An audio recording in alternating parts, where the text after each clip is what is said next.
Hello folks, Kyle here, Dark 30 Outdoors. Welcome back. Thanks so much for watching. I really appreciate it. Today I'm bringing you my 5 tips for early season deer hunting success. Tip number 1 is going to be scouting. Scouting. It's the most important thing you can do. You're looking to identify a deer's point A to point B. Usually in the mornings they're going from feed to bed, or in the afternoons, evening, they're going from bed to feed. You're looking to set up an ambush point. I do a ton of off-season scouting. I've done a video or 2 on that. That's really critical. You can get in, you can identify those bedding areas, those thickets, and you can really be intrusive, because if you bump deer out and push deer out, it doesn't matter during the off-season. And I'm talking about March and April. Those are fantastic times to do your off-season scouting. Another great tool in scouting is glassing. A lot of people do late summer and early fall glassing in the fields. It's a great way to identify exactly which food sources the deer are concentrating on, and maybe catching where they're coming from. And you can set up an ambush point for opening day or early season success. One last thing on scouting, we like to do in-season scouting, but try to make sure you make that very non-invasive. Do not go traipsing through bedding areas and thickets and laying scent all over the place. Try to be as minimal impact as you can when you're doing in-season scouting. Tip number 2 is scent control. Scent control is especially important for ground scent when you're going to and from your stand. If you're using the rubber boots, if you're washing your clothes, if you are taking a scent-free shower, all of those things help to minimize your scent, and that's very important when you're hunting deer.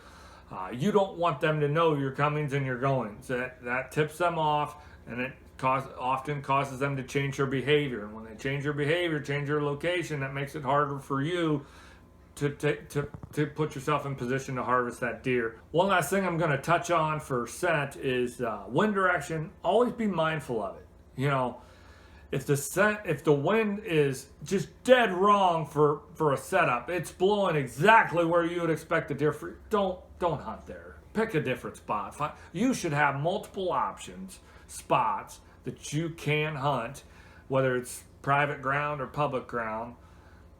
And when you set those spots up or identify those spots, you should be thinking about different wind directions so that you've got options. So tip number 2, scent control. It's very important for early season deer hunting success. Tip number 3, that is to focus on travel corridors, especially for morning hunts. This is really important.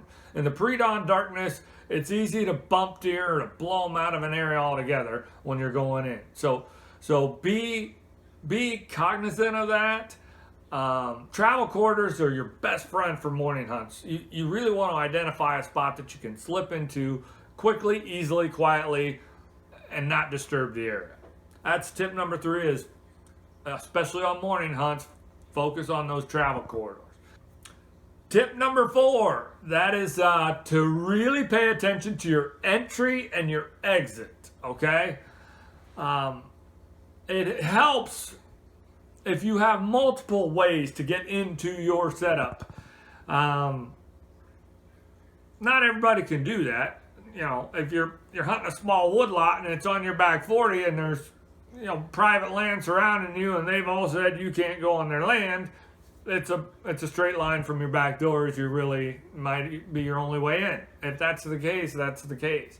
But most of us hunt in an area where we can think about our entry and exit. I promise you, I have messed up several hunts because I didn't plan my entry into the stand. Think about land contours, you know, that might hide your silhouette. Think about a drainage ditch or a creek that might be running dry in the fall. You know, a lot of times those are ways to move through a wooded area really quietly. Those are fantastic. Again, wind direction is part of all of this. Having multiple ways to get into your setup is another step in preventing those deer from being tipped off to your presence, and that's critical. Tip number 5 is going to be hunt safe, man. If you're going solo, tell your wife where you're going. If you don't have a wife, tell your buddy. If you don't want your buddy to know where you're hunting, give him a general area. Tell him where you're going to park. People should know where you're at, because if something happens and they think there's an emergency situation, they need at least a starting point for where to look for you. If you're hunting with buddies, your buddy should know where you're at, and you should have a meeting time. Hey, it's a morning hunt. We'll meet back at the truck at 10 o'clock. We'll meet back at the truck at 10:30. Whatever the case may be. If your buddy knows where you're at and it's 10:30 and you haven't showed up, he gives you another 10, 15 minutes. You're not texting him or anything. He should know where to go to find you. Hunt safe, man. Use your safety harness. Be extra careful getting in and out of your stand if you're using climbing steps, ladders. Think about if it's been raining, if it's freezing temperatures, could there be ice? All of these things are critical. Man, hunt safe. That's tip number 5. Nobody wants to have a bad experience in the woods. Safety first. Make that cognizant in your mind. We all want to knock down a big buck. We all want to put meat in the freezer. You can't do that if you're being rushed to the ER. So tip number 5, hunt safe. So that's all I got today for you folks. Those 5 tips for early season deer hunting success.